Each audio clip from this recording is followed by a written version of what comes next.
Merci de votre fidélité au programme de Gangan TV. Un plaisir pour moi de vous retrouver au compte de ce nouveau numéro de Café Débat. Vous le savez, c'est cette émission qui donne la parole à ceux qui veulent la prendre en vue d'impacter l'opinion.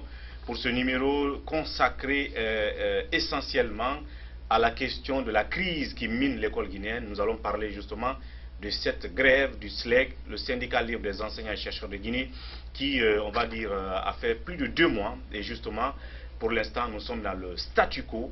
Où se trouve, et de quel côté se trouve l'arrogance dans cette affaire, justement, et quelles sont les perspectives pour soit les reprises des négociations ou l'endurcissement des tons. Pour en parler, je décide de donner la parole pour ce numéro à M. Aboubakar Souma. Il est le secrétaire général du SLEG et qui nous reçoit d'ailleurs dans les locaux de ce syndicat. M. Souma, merci de nous recevoir et bienvenue dans cette émission Café Débat. Merci monsieur. Merci aussi, je vous souhaite aussi la bienvenue. Voilà, alors donc on va faire le tour d'horizon de tous ces 2 mois de votre grève. Mais avant, déjà hier, il y avait une information qui avait fait l'objet de beaucoup de confusion en même temps, mais en même temps de démenti de la part de certaines personnes qui sont proches du pouvoir. Alors la question c'est, est-ce que c'est vrai ou faux qu'il y avait une rencontre prévue hier entre le SLEG, donc entre vous et le Premier ministre Kassori Fofana? Oui, effectivement, il devrait y avoir une rencontre hier entre le Premier ministre et nous-mêmes. Mais comment cela a été programmé? Suite aux 2 rencontres que nous avons eues avec monsieur le gouverneur de la Banque centrale, qui pour la première fois on a rencontré pour lui réaffirmer notre position par rapport à la lettre qui nous a été adressée par le Premier ministre, dans laquelle il nous a demandé comme préalable que la disponibilité du gouvernement à ouvrir les négociations avec le SLEG, mais à condition que le SLEG n'est-ce pas, accepte, n'est-ce pas, de suspendre la grève dans un premier temps. Et que si ce préalable est acquis, et le gouvernement, n'est-ce pas, serait disposé à négocier avec nous, mais aussi en concertation avec les autres syndicats de l'éducation. Donc c'est ce que nous sommes venus, n'est-ce pas, réfuter, rejeter en bloc devant monsieur le gouverneur de la Banque centrale. Donc nous lui avons signifié que le SLEG n'est pas prêt à suspendre la grève, mot de grève, n'est-ce pas, et que nous ne sommes pas aussi disposés à discuter, n'est-ce pas, avec les autres syndicats de l'éducation qui n'ont aucune représentativité et qui sont créés par le gouvernement. Rien que pour saper notre mouvement. Donc il ne faut pas être autour d'une même table que ceci, parce qu'ils ne sont pas signataires du protocole d'accord, n'est-ce pas, protocole d'accord qui a été signé le 13 mars 2018, dans son accord numéro 3 qui indiquait, qui invitait la partie, le syndicat, n'est-ce pas, à l'ouverture d'un couloir de négociation entre le gouvernement et nous. Donc ils ne sont pas concernés. Comment ça veut dire qu'on peut les recevoir alors sur la table? On va parler de ce venu signifier auprès du... On va parler de ce qui s'est passé entre vous et le gouverneur de la Banque centrale. Oui. Restons un peu sur ce qui a justement fait l'objet du débat hier, cette rencontre. Donc, vous voulez dire que, ou bien vous nous dites que ce n'est pas le Premier ministre qui a expressément demandé cette rencontre, mais le gouverneur de la Banque centrale qui avait souhaité que vous rencontriez le Premier ministre hier. Effectivement. Donc, si la rencontre n'a pas eu lieu hier, est-ce que ça veut dire qu'il n'a pas réussi à avoir la disponibilité du Premier ministre? Est-ce que vous vous étiez déplacé pour aller au lieu de rencontre indiqué par le gouverneur entre vous et le Premier ministre? Oui, nous avons dépêché une délégation, conformément à ce que nous avons arrêté, lui et nous, à la Banque centrale. Nous lui avons dit que moi, personnellement, je ne peux pas faire le déplacement, mais qu'on était disposé à les envoyer, n'est-ce pas, une délégation du SLEG pour rencontrer le Premier ministre. C'était sur la demande de monsieur le gouverneur. De la Banque centrale. Comme nous, on avait parlé, n'est-ce pas, d'une crise de confiance entre le gouvernement et nous, parce qu'il nous avait demandé lui-même de suspendre la grève. On lui a dit que nous ne pouvons pas suspendre la grève, pour quelque raison que ce soit. Parce qu'on ne peut pas suspendre et arriver maintenant sur la table de négociation et que le gouvernement ne puisse pas satisfaire à nos revendications. Donc ça serait vraiment un tort pour nous. On a dit qu'on n'a pas confiance, parce que beaucoup de choses sont passées. Beaucoup d'engagements ont été pris par le gouvernement, notamment par le Premier ministre, n'est-ce pas, qui n'ont pas été respectés. Donc ce n'est pas maintenant que nous allons avoir confiance en lui. Il a dit qu'il a confiance à son Premier ministre, qu'il faut qu'on vienne vers lui, et que cette fois-ci, ce ne sera pas la même chose. Donc la délégation est partie hier dans le but de rencontrer le Premier ministre, comme le gouverneur de la Banque centrale l'a dit. Le jour où on s'est rencontrés, il a dit qu'au même moment où on se séparait, qu'il allait rencontrer le Premier ministre pour demander le rendez-vous. Et que le lendemain à 16 h, de venir, n'est-ce pas, le voir pour que nous puissions rencontrer le Premier ministre. Donc la délégation du SLEG est venue, mais ni le Premier ministre Kassori ni son entourage n'ont été vus pour cette rencontre hier. Lorsque la délégation est venue, on a appelé monsieur le gouverneur. Il a dit d'attendre. Donc les délégués sont partis au siège de l'USTG attendre son appel. Mais tard, il a dit que vraiment il n'a pas pu rencontrer, n'est-ce pas, le Premier ministre. Donc la délégation s'est retournée. Bien. Donc ça veut dire que ce n'était pas une invention, parce que hier, à regarder sur Facebook les communications des uns et des autres, surtout les proches du Premier ministre, les gens disaient que non, le SLEG a inventé ces rendez-vous, le Premier ministre n'a rien demandé. Non, le SLEG n'a pas inventé, c'est le gouverneur qui a dit, n'est-ce pas, qui a demandé au SLEG et à l'USTG de se préparer à rencontrer le Premier ministre hier à 16 h. Bien, ça c'est clair. Bien précise. Voilà. À ce niveau, je pense que tout est clair, parce que c'est important d'éclairer les lanternes des uns et des autres. Vu tout ce qu'on a vu hier sur la toile, toutes les informations qui ont été relayées notamment sur les sites d'information, alors cette rencontre n'a pas eu lieu parce qu'il n'y avait pas de disponibilité du côté de la primature, sauf que le gouverneur de la Banque centrale sans doute a voulu faire en sorte que cette rencontre ait lieu. En parlant justement du gouverneur de la Banque centrale, lui, vous l'avez rencontré avant-hier. Et c'était pour une deuxième fois, parce qu'une première fois, on a appris qu'il est venu jusqu'ici, au siège du SLEG. Alors, qu'est-ce qui a été dit dans cette rencontre d'avant-hier avec Lucien Nabé, gouverneur de la Banque centrale? Bien. Nous étions en compagnie d'abord d'une délégation de l'USTG et du SLEG.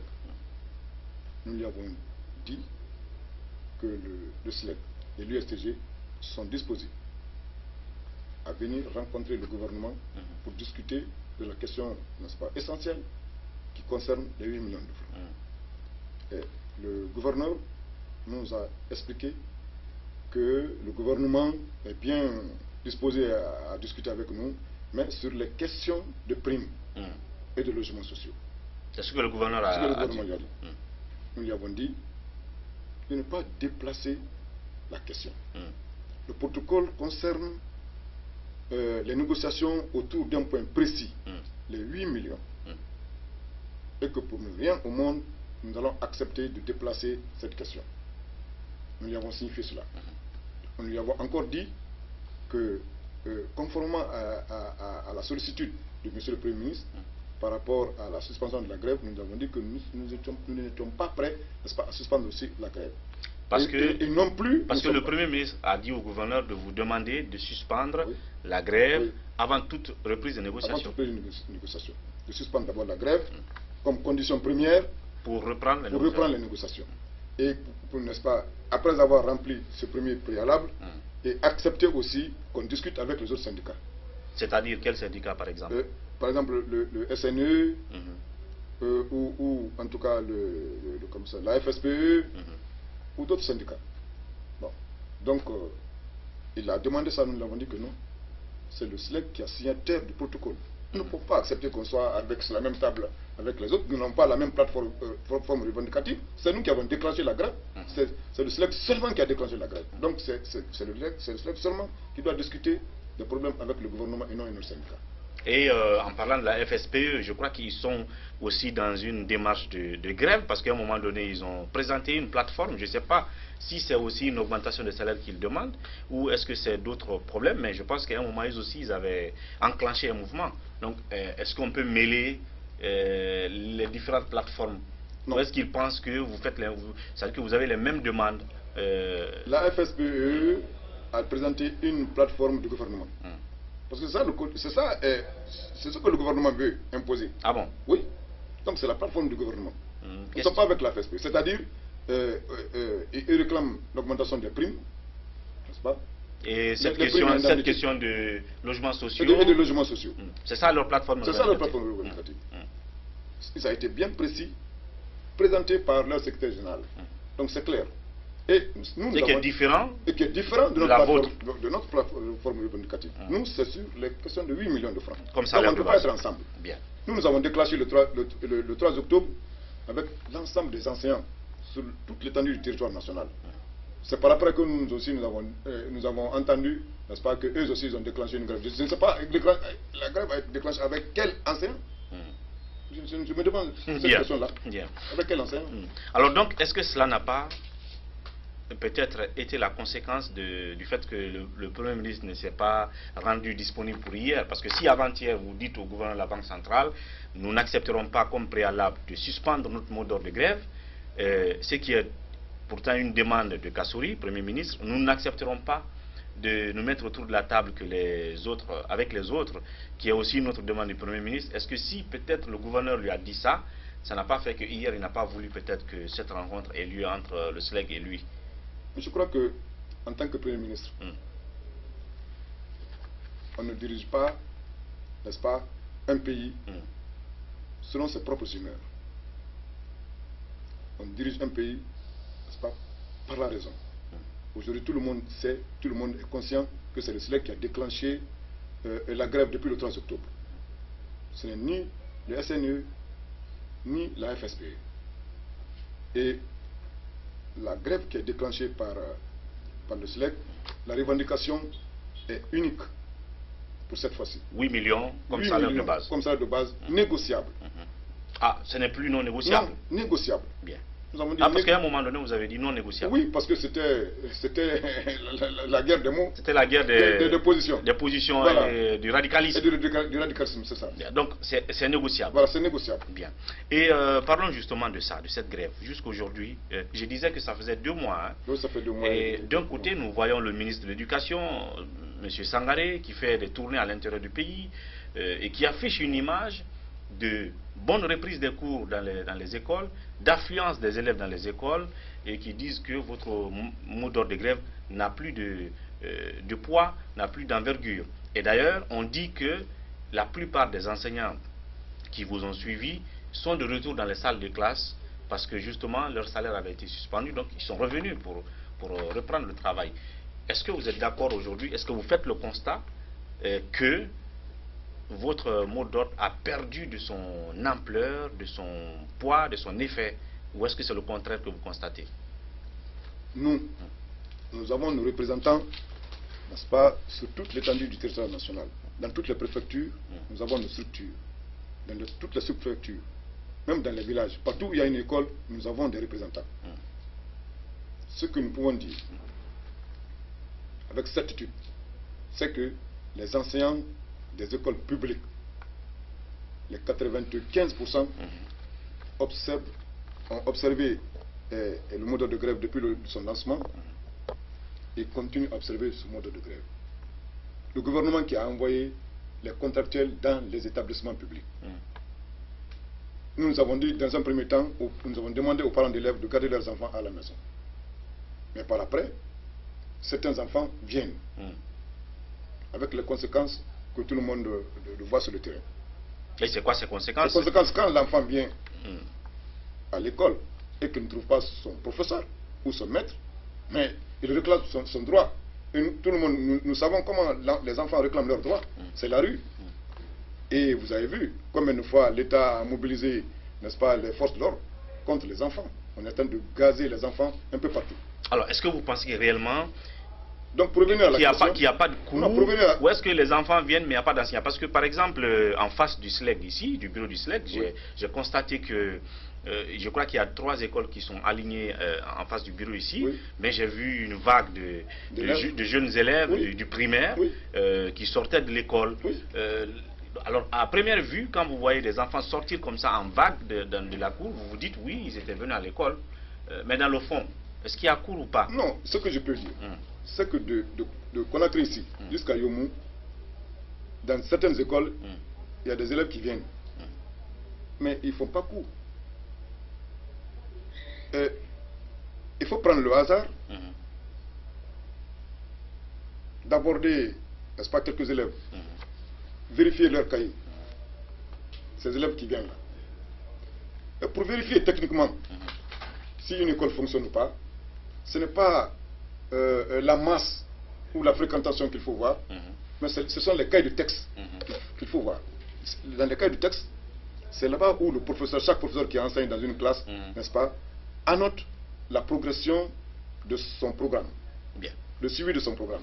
Donc aujourd'hui, le ministre qui est en train de dire que les cours, n'est-ce pas, se tiennent passés à là, et ça et là, vous, en tant que journaliste, passez dans les établissements, là où il y a des affluences, de grandes affluences, prenez les cahiers de texte de ces établissements, vérifiez si les cours, n'est-ce pas, sont tenus même à 10%.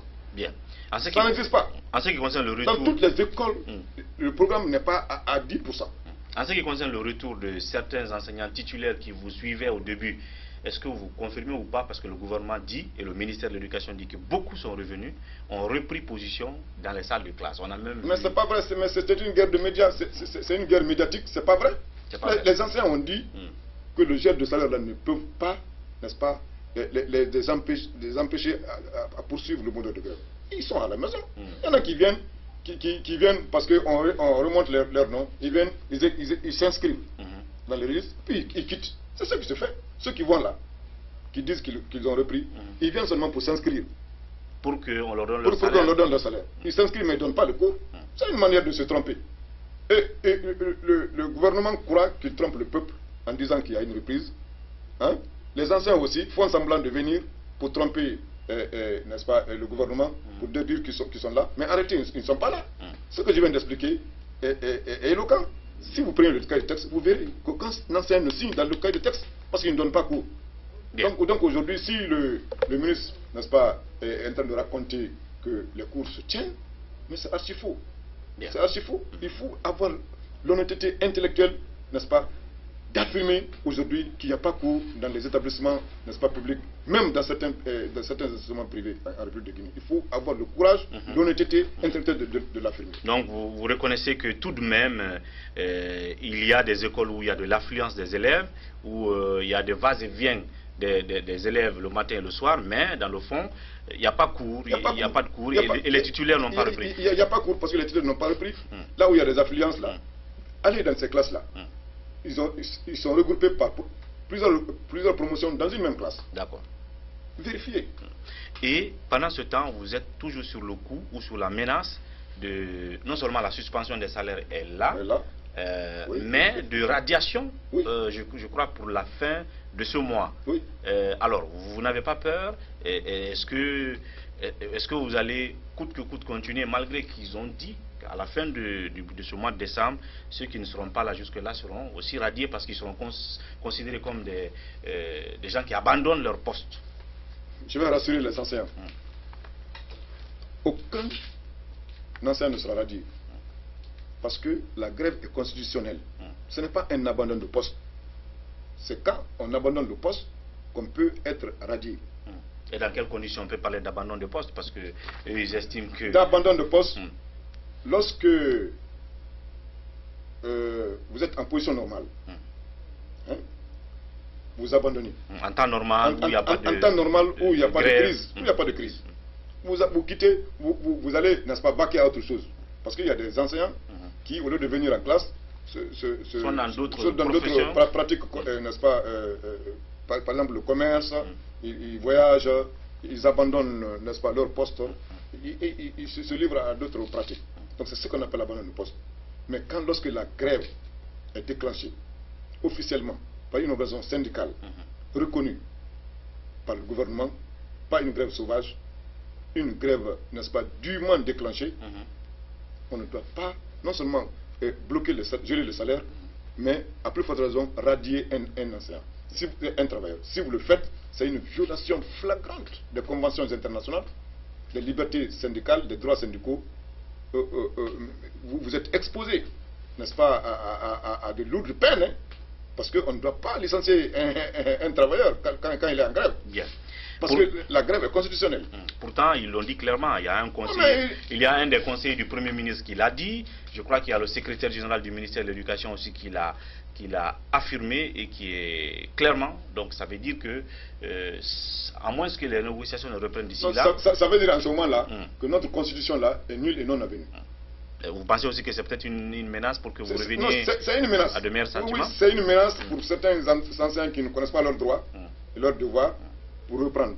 Parce que quand l'enseignant, celui qui ne connaît pas son droit par exemple, parce que moi je sais que je connais mon droit, je sais que la grève est reconnue par la Constitution dans son article 20, n'est-ce pas, et les conventions internationales, les droits et libertés syndicales.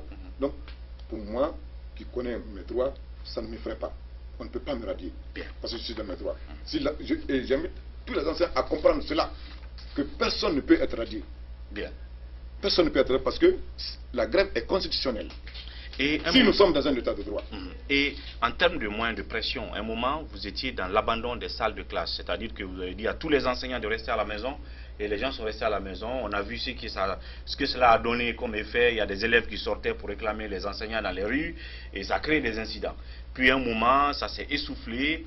Et vous êtes venu finalement à la méthode des sittings. Et vous avez arrêté les sittings, on ne sait pas ce qui va arriver après comme méthode. Est-ce que toutes ces méthodes-là ont connu leurs limites ou c'était quoi au juste? Dans un premier temps, abandon des salles de classe. Dans un second temps, des séries de meetings devant le ministère de l'Éducation. D'abord devant les DCE et les DPE. Après, c'était devant le ministère de l'Éducation où vous avez même été gazé. Vous savez, dès le départ, nous avons demandé aux parents d'élèves de garder les enfants à la maison. C'était pour éviter que les enfants soient dans la rue. C'était pour ça. Mais c'est eux qui ont demandé aux enfants de venir. Quand les enfants viennent à l'école et qu'ils ne voient pas leur professeur, leur droit, c'est de les réclamer. C'est pourquoi les enfants ils descendent dans la rue. Aujourd'hui, la majorité des enfants sont encore à la maison. Dans beaucoup de préfectures. La majorité des enfants sont à la maison. Ceux qui viennent là, aussi, qui quelquefois sortent, vous voyez, n'est-ce pas, les dispositifs, n'est-ce pas, qui sont devant autour des écoles. C'est pour les empêcher de sortir. Pour les empêcher de... Aujourd'hui, vous savez, nous avons affaire à un État, n'est-ce pas, qui viole les droits et libertés, n'est-ce pas, des citoyens. Parce que si on empêche le citoyen de manifester, c'est une violation flagrante de liberté. Donc, c'est changement de stratégie. Abandon des salles. Les élèves ne peuvent pas sortir parce qu'il y a un dispositif, n'est-ce pas, impressionnant devant toutes les écoles. C'est pour ça que les élèves ne sortent pas. Ceux qui, quelquefois, arrivent à s'évader, leur direction, n'est-ce pas, leurs directeurs prennent les frais. Par exemple, au lycée 28 septembre, lorsque les élèves, n'est-ce pas, ont sauté par le mur pour aller réagir dans la rue, le directeur, le proviseur a été démis de ses fonctions. Du lycée 28 septembre. Oui. Il y a beaucoup de proviseurs et de principaux, n'est-ce pas, qui prennent, n'est-ce pas, qui payent les frais de l'évasion. Donc vous voulez dire qu'on a donné des instructions à chaque proviseur de faire en sorte que les élèves ne créent pas d'incidents. Donc dès qu'ils rentrent, ils ferment, ils cadenassent les portails et on place derrière le dispositif, n'est-ce pas, militaire, et comme on appelle ça, des agents de forces de l'ordre là, pour empêcher les enfants de sortir. Actuellement, on a fait ça. Maintenant, vos stratégies à vous-même. Abandon des salles, après sitting, qu'est-ce qui fait ça? Est-ce que c'est parce que vous avez compris qu'à un moment, l'abandon des salles ne faisait plus réagir le gouvernement et qu'il s'en foutait? La grève, c'est de rester à la maison. C'est pas abandonner les salles. Oui. Quand on dit grève, vous restez à la maison, à domicile. Mais si les enfants étaient à l'école, ils allaient sortir dans la rue. Mais les enfants ne sont pas à l'école. Mais nous, d'ailleurs, ce qui nous arrange maintenant, là, c'est l'arrivée des enfants à l'école. Parce que si les enfants viennent à l'école et que nous ne sommes pas là, ils vont nous réclamer. Donc nous d'ailleurs, si on avait commencé par ça, peut-être qu'on aurait trouvé la solution il y a longtemps. Et les sittings, pourquoi vous avez institué les sittings? On a institué les sittings parce qu'il n'y avait pas d'enfants à l'école. Les enfants n'étaient pas là et que nous avons affaire à un gouvernement sourd qui ne... Vous vouliez attirer leur attention. Voilà, qui reste indifférent face, n'est-ce pas, à tout ce qu'on est en train de faire. Depuis le 3 octobre, jusqu'à maintenant, malgré, n'est-ce pas, le fait que tous les enseignants à tous les niveaux sont à domicile, toutes les écoles sont fermées, mais le gouvernement reste sourd. C'est pour cela que, pour appeler encore leur attention, n'est-ce pas, nous avons organisé des sit-ins. Mais nous avons affaire à un gouvernement qui est sourd. Et après, vous avez été gazé par endroits. Nous avons été gazés, brutalisés, blessés, enfermés, condamnés. Donc, et quelle est la situation de ceux qui avaient été interpellés à un moment? Est-ce qu'il y en a qui sont enfermés ou est-ce qu'ils ont tous été condamnés à sursis ici et à l'intérieur du pays? Oui, à Conakry ici, tous ceux qui ont été arrêtés ont été condamnés, n'est-ce pas, à 6 mois de sursis. Okay. À l'intérieur du pays également, à Labé, à Kissidougou, à Zérékoré, à Beila, tous ont été libérés, mais avec condamnation assortie de sursis. Bien. Et en parlant justement maintenant de votre réclamation, pour terminer cette première partie, et le gouvernement pense que vous êtes, vous jouez un peu à l'aveugle ou que vous ne voulez pas être objectif, mais déjà ils vous ont concédé 40% de ce que vous, les 40% que vous demandiez, et que ça fait une manne financière qui n'était pas prévue au préalable dans le budget de 2018, mais on a fait l'effort de vous donner et c'est continuel. Et durant la même année budgétaire 2018, si vous demandez encore 8 millions de francs pour au moins 40 000 enseignants, pour eux c'est chimérique, à la limite que c'est vraiment, certains le disent que c'est fou. Mais vous insistez. J'ai par exemple un document que vous avez élaboré, beaucoup d'enseignants, des économistes, des universitaires qui pensent que par A plus B, l'État peut donner ces 8 millions. Est-ce que vous pensez que c'est vraiment réaliste? Même si vous dites que c'est négociable. Vous avez parlé par exemple de quelque part de 65 000 milliards que l'ARPT prélève directement sur la téléphonie, mais qui n'est pas reversé dans le budget. La dernière fois, nous en parlions avec M. Yenen. Vous pensez qu'avec ces arguments-là, si vous rencontrez le gouvernement, le ministre du budget et le ministre des Finances, vous pouvez les convaincre avec ça, parce que vous avez les mêmes visibilités sur les rentrées d'argent en termes de recettes et les dépenses prévues. Vous pouvez les convaincre? Est-ce que vous avez eu l'occasion de leur présenter ces documents ou pas encore? Et le ministre du budget dit que lui vous a présenté le tableau de bord de l'économie et que vous ne voulez pas comprendre. D'abord, je dirais non, que le ministre du budget ne nous a jamais présenté le tableau de bord de l'économie. Nous nous sommes fait aussi procurer, n'est-ce pas, du budget. Au cours de toutes les rencontres que vous avez eues au ministère de la fonction publique, jamais une fois on nous a présenté le budget. Tableau de bord. Non, jamais une fois. Non. Vous parliez de quoi alors? Chaque fois que vous rencontrez, parce que là on ne vous filmait pas. Oui, chaque fois on se rencontrait, on parlait d'abord des préalables. D'accord. Hein?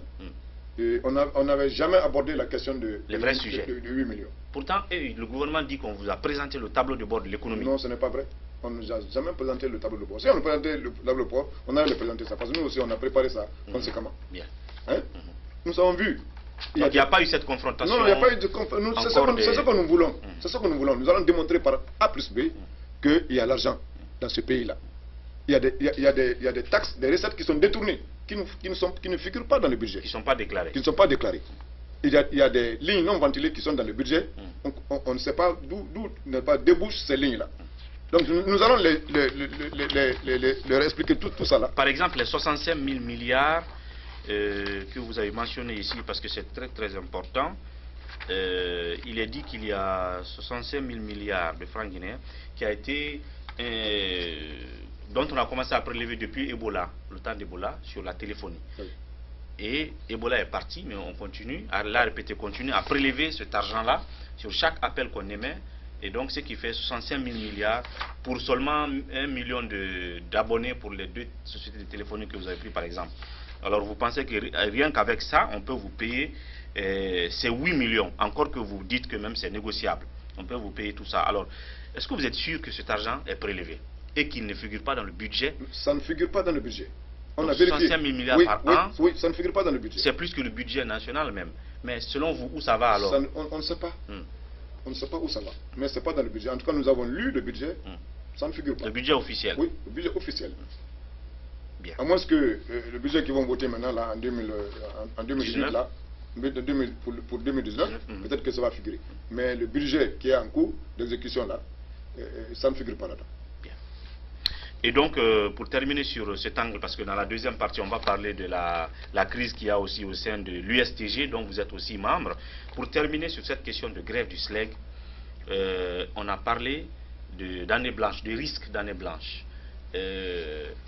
et vous avez vu le communiqué du ministre de l'Éducation, je crois, hier ou avant-hier, qui disait que c'est vrai que comment ça s'appelle d'ailleurs cette institution internationale, l'UNESCO est un partenaire, mais n'a pas le pouvoir de faire observer une année blanche dans un pays. Si vous êtes d'accord, mais est-ce que quand même il y a ce risque qu'il y ait cette année blanche, même si c'est le gouvernement qui est censé le décréter? L'année blanche se décrète d'elle-même. Okay. Lorsque, dans l'évolution du programme, un certain pourcentage n'est pas atteint pour un temps bien déterminé. En termes de fréquentation des écoles? Non, en termes d'exécution du programme. D'exécution du programme. Parce qu'il y a un programme annuel, n'est-ce pas, qui est reparti, qui doit être exécuté. Si ce programme-là est exécuté à plus de 80% ou à 90%, l'année est normale, vous allez, n'est-ce pas, pour les évaluations. Si on fait par exemple un semestre. Mais si on fait un semestre, sans cours, atteindre au moins 10%, sans atteindre les 25% du programme, là, on a perdu ce qu'on appelle l'année blanche. Ça se décrète d'elle-même. Ce n'est pas une institution. Les institutions nationales ne feront que vous condamner. Et aujourd'hui, vous pensez qu'on n'est même pas à combien de pourcents d'exécution du programme? 5%, 10%? Aujourd'hui, on n'a même pas atteint, c'est 0%. Okay. C'est 0% parce qu'il n'y a pas cours. C'est 0%. Contrairement à ce que le ministre est en train de raconter, et aujourd'hui, il a décrété, n'est-ce pas, à ce qu'il y ait évaluation au niveau de toutes les écoles, les enfants qui viennent là, qu'il y ait évaluation. Aujourd'hui, je suis allé au château d'eau où il y a 4 classes fonctionnelles. Ils sont en train de composer. 4 classes. 4 classes. À château d'eau. Oui, ils sont en train de composer. Et dans toutes les écoles, c'est comme ça, à travers le pays. Ceux qui viennent là, on est en train de faire un semblant d'évaluation. On regroupe n'est-ce pas, plusieurs promotions dans une même salle et qui vont composer, n'est-ce pas, et évaluer quoi? Qu'est-ce qui a été enseigné? Bien. Et combien d'élèves ont reçu ces enseignements-là? Et par quel enseignant? Bien. Aujourd'hui, il est en train de dire que ça fonctionne un peu dans tout le pays. Mais l'honnêteté intellectuelle est extrêmement importante. Bien. Et donc aujourd'hui, ça veut dire qu'on est encore dans le statu quo et que votre grève continue. La grève continue. Et vous dites clairement vous dites clairement au Premier ministre, vous ne suspendez pas la grève. On ne suspend pas la grève. Et pas question de négocier avec les autres syndicats. Donc, et la grève continue. Donc s'ils veulent que les négociations reprennent, c'est le SLEG face à la partie gouvernementale, sans préalable. Sans préalable. Oui, mais sans préalable, ni de la part du gouvernement, ni de votre part aussi, parce qu'il y a des moments où, quand vous venez, dès qu'on vous dit, bon, venez demain, et vous venez, vous dites, non, on a arrêté quelqu'un à l'intérieur du pays, on ne parle plus. Quand vous dites sans préalable, ça veut dire de tous les côtés. Ce n'est pas de tous les côtés. Lorsque nous venons autour de la table de négociation, il faut pas et qu'il y a des manques, attention, nous, quand il y a une violation du protocole précédent, c'est ce qu'on appelle les préalables. Parce que quand vous vous accordez, n'est-ce pas, sur un point, il faudrait que ce point-là soit exécuté. Donc vous avez des préalables? Nous avons des préalables. Lesquels? Nous les avons présentés. D'abord la mutation arbitraire de nos camarades responsables syndicaux. Ça n'a pas été résolu d'abord? Ça n'a pas été résolu. Il y a beaucoup de nos camarades qui ont perdu leur poste, qui ont été démis de leur fonction pour faire de grève. Il faudrait que ça soit résolu. Il y a des enseignants, n'est-ce pas, depuis les protocoles passés, là, les homologues qui devaient être engagés, n'est-ce pas, ne le sont pas jusqu'à présent. Il faudrait que ces questions-là soient résolues. Ça, c'est nos préalables. Bien. Ça, c'est obligatoire. Bien. Donc, vous avez des préalables et qui restent encore de mise, quel que soit le jour où on va reprendre les négociations. Donc, pour l'instant, on peut dire que nous sommes encore dans le statu quo et on a compris pourquoi le rendez-vous annoncé d'hier, autour duquel le rendez-vous d'hier, il y a eu beaucoup de confusion, n'a pas eu lieu. Et quelle est la position actuelle du SLEG? Et donc, ils sont prédisposés à la reprise de la négociation. 8 millions négociables, pour ceux qui disaient que c'était non négociable, ils l'ont dit pour juste répondre aussi au discours d'orgueil, si vous pouvez le comprendre ainsi, de l'autre côté, mais ça reste toujours négociable, pourvu qu'il y ait des possibilités de reprise, de dialectique, de contradiction entre les différentes positions. Le ministre du Budget, le ministre des Finances avec son tableau de bord de l'économie et le SLEG avec leurs calculs et leurs recherches sur le budget, les sources de recettes, les dépenses programmées, les déperditions financières qui peuvent faire qu'on peut leur payer. Pas forcément les 8 millions, mais peut-être ce que le gouvernement pourrait proposer. C'est sur ces points qu'on va donc observer la pause dans cette émission pour revenir dans la deuxième partie. Et là aussi, nous parlerons d'une autre crise, mais là, c'est à l'intérieur même de l'USTG, l'Union syndicale des travailleurs de Guinée, juste après la pause.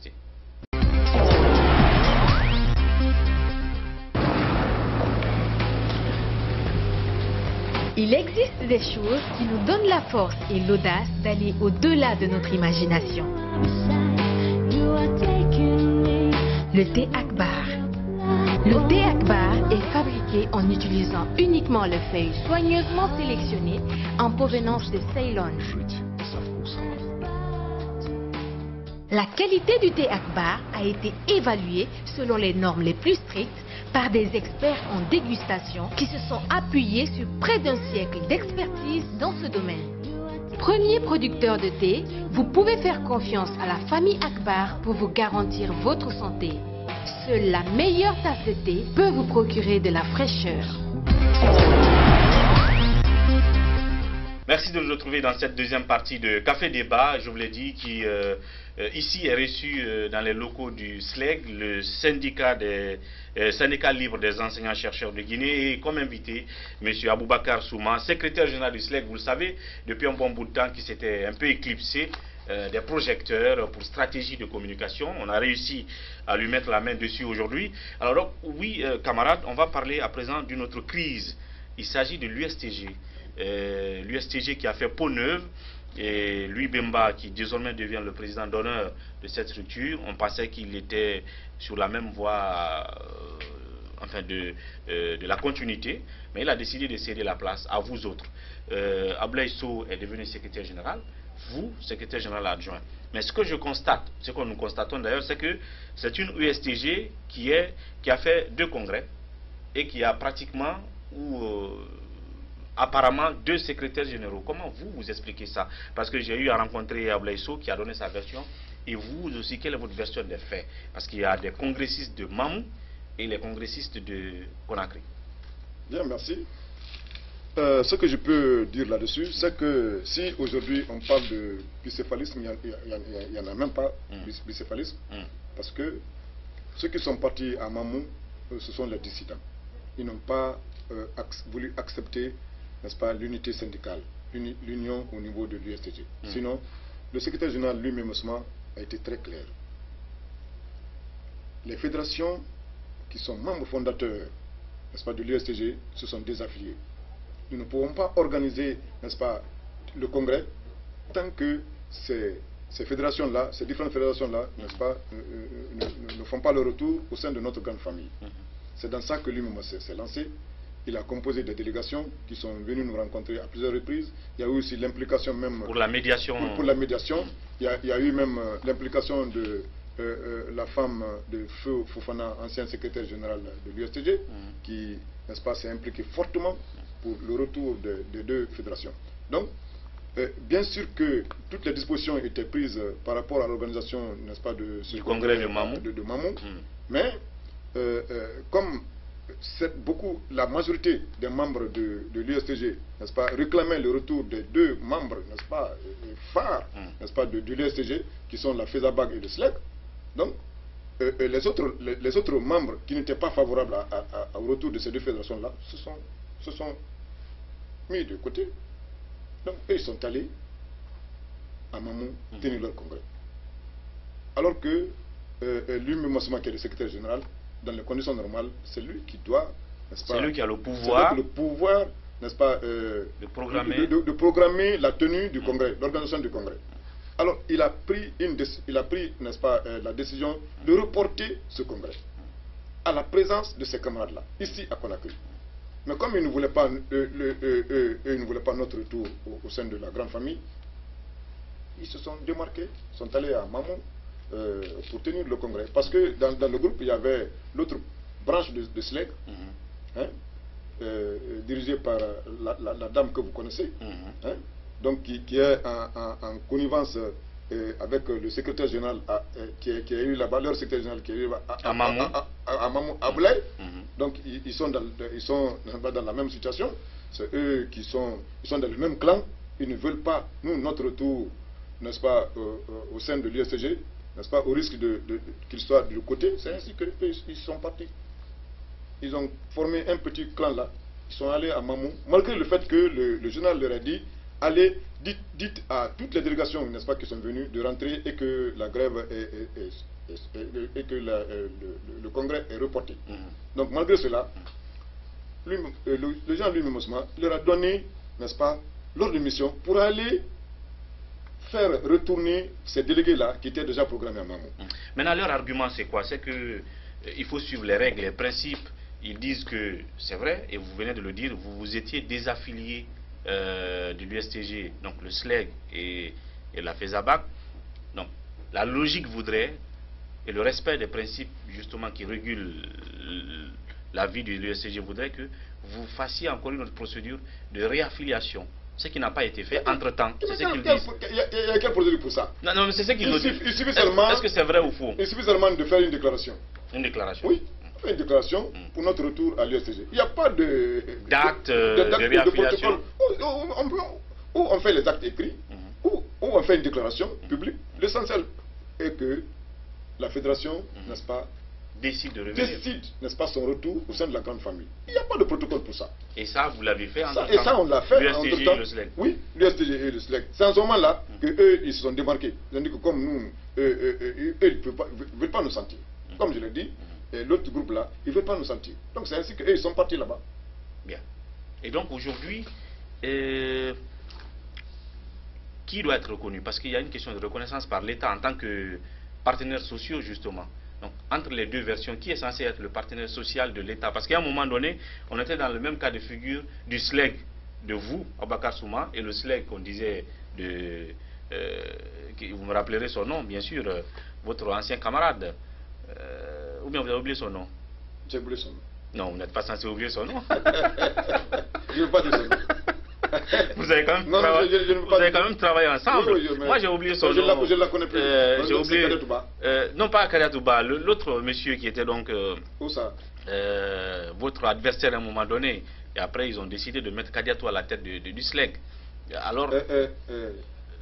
Sissavané, exactement. Oui. On disait le SLEG d'Abakar Souma et le SLEG de Sissavané. Oui, oui. Et donc on a vu que le gouvernement était plus proche du côté Sissavané que de votre côté. Oui. Donc l'USTG est un peu dans la même position aujourd'hui. Oui, effectivement. Et on a vu le gouverneur de Mamou et d'autres responsables à leur congrès. Au palais ici, il n'y avait aucun élément du gouvernement. Donc, en termes de reconnaissance, vous avez l'impression que qui est reconnu aujourd'hui en tant que partenaire social par le gouvernement? Vous savez, le gouvernement là, c'est divisé pour rien.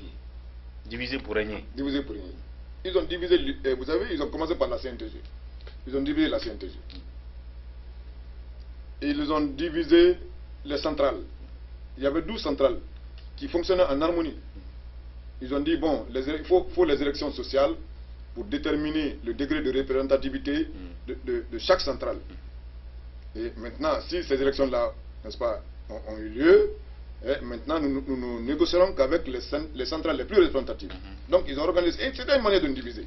Ils ont organisé ces élections sociales, ils ont donné, n'est-ce pas, à la CNTG un nombre qu'ils ont voulu, parce qu'ils voulaient que la CNTG, n'est-ce pas, surplombe les autres. Malgré la contestation de l'USTG par rapport aux chiffres qu'ils ont inventés et donnés à la CNTG, malgré cela, ils ne sont plus revenus. Bien. Donc, si un syndicat fait la représentativité, aujourd'hui, la base est de votre côté. La base est de notre côté. De votre version de l'USTG. Donc, version de l'USTG. Nous avons les fédérations essentielles. Les plus représentatives. Les plus représentatives. Nous avons le SLEG, nous avons la FESABAC, nous avons la FESATEL, nous avons les transports, nous avons les mines, nous avons l'administration générale.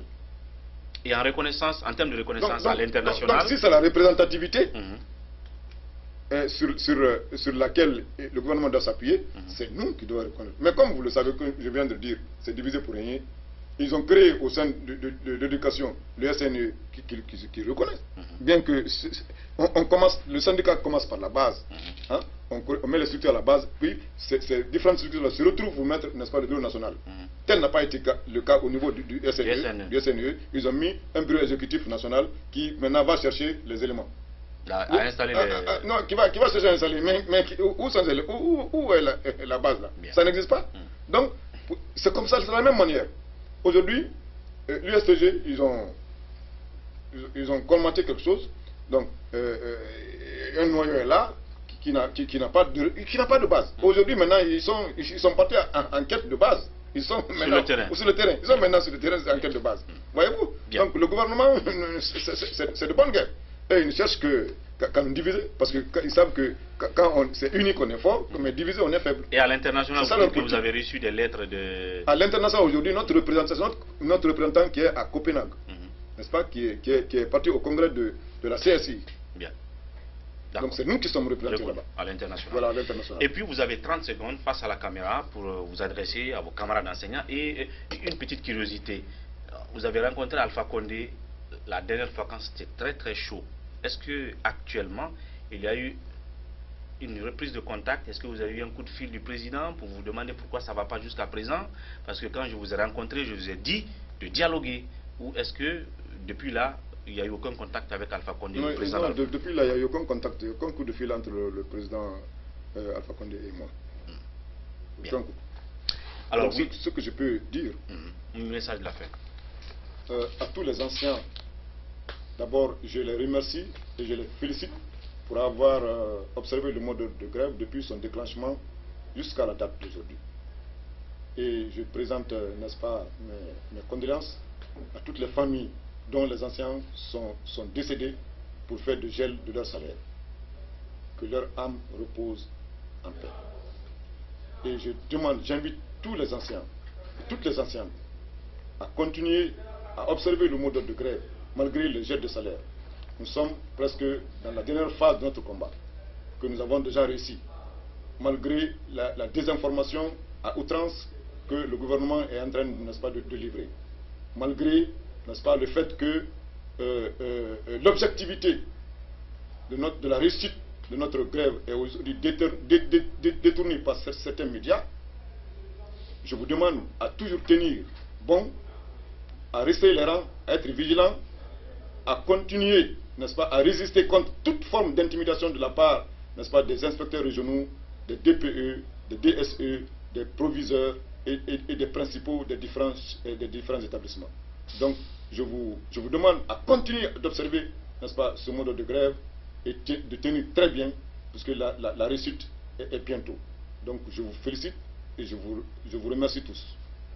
Vive les anciens de Guinée, vive l'école guinéenne et vive l'enseignant bien payé, bien rémunéré. Merci. Voilà. Merci camarades. À très bientôt. Merci bien. Merci beaucoup. Voilà, c'était tout pour ce numéro de Café Débat. On se retrouve demain avec notre invité. Mais d'ici là, prenez soin de vous et au revoir.